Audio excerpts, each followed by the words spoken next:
Gutom na talaga yung aking aso. Ano, umiyak na. Ito, binili ko sa karinderya ng Pilipino. So, ang ulam natin ngayon, tonton. Ang ulam ngayon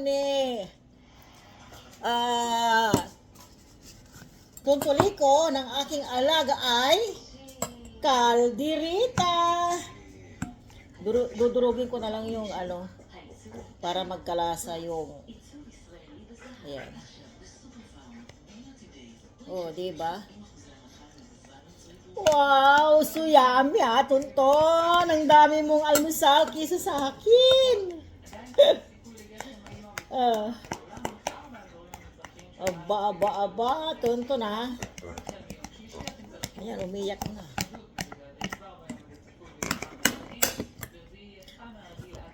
Umiyak na. Po, tonton. Ha? Po, tonton ko. Ton. Ipata. Ha? Mga ngalabit na yan. Ton, ipata. Yan, ano? Po.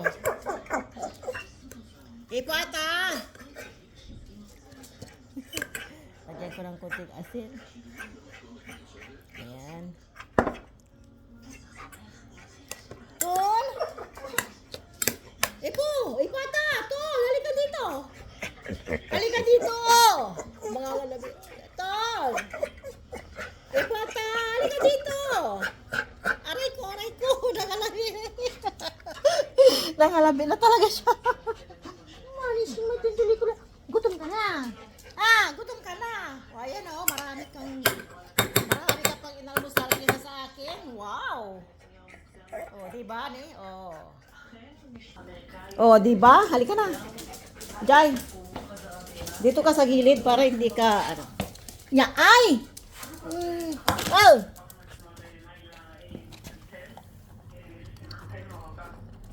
Bon appetit, tonton. Noon talaga, ayaw ko ng aso. Nakailang aso na ako dito. Pero, ito, pangatlo na.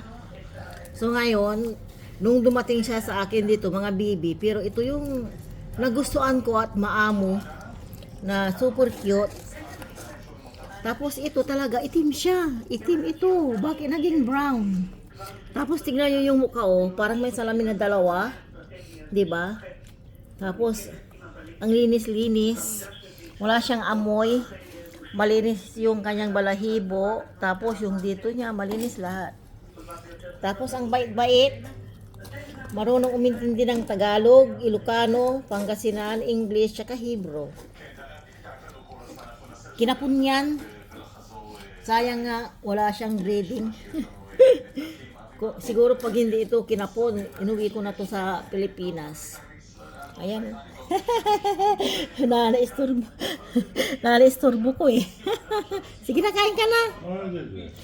Kain ka na. Sarap yung kanyang kain, Okay, thank you. Bon appetit, tonton. Napakaamo mong aso. So that's why I love you. Sige na.